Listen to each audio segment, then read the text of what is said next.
All right, look, I think the expectations this weekend is Kimi just keeping it on track. Yeah. I know that the bar feels really low considering how excited I am and how much I feel like I've hyped him up, and the overall community has probably hyped up Kimi Antonelli. But again, remember, it's gonna be wet conditions for the first race weekend for a lot of these rookies. Keeping it on track. If he even lands, I think the highest expectation I have for Kimi Antonelli this weekend is probably like a P7. I'm excited. I really want to see what the kid's got, but I want to also contextualize this.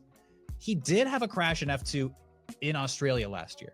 Really? Yes. Okay. He did. So I think his goal more or less is going to be in dry conditions. Mm-hmm. Okay. Yeah. I mean, cars are a little, I think he understeered and just it slipped off track and DNF. You know, sometimes those things kind of happen. However, for him, it's keeping it on track, bringing it home safely. I don't think the expectations should be through the roof, but I think it's fair to say points are an expectation when you're a Mercedes driver.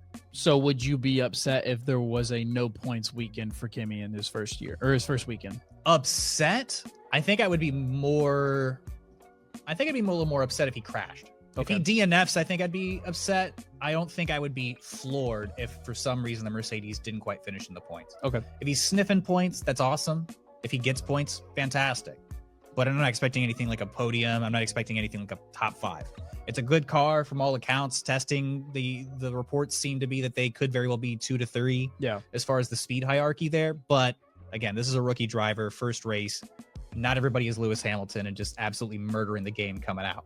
Fair enough. As far as his teammate, George Russell, I think the question to be asked for George and for the Mercedes team overall, he is going to set the trend for this. He's got to be the leader.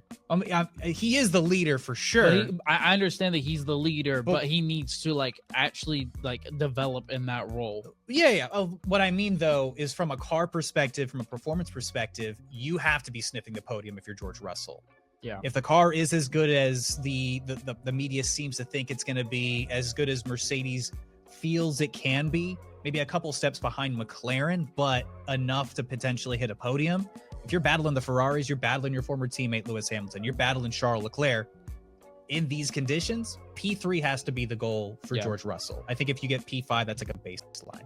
It's going to be tough at the top this year, but Mercedes are not there to lose.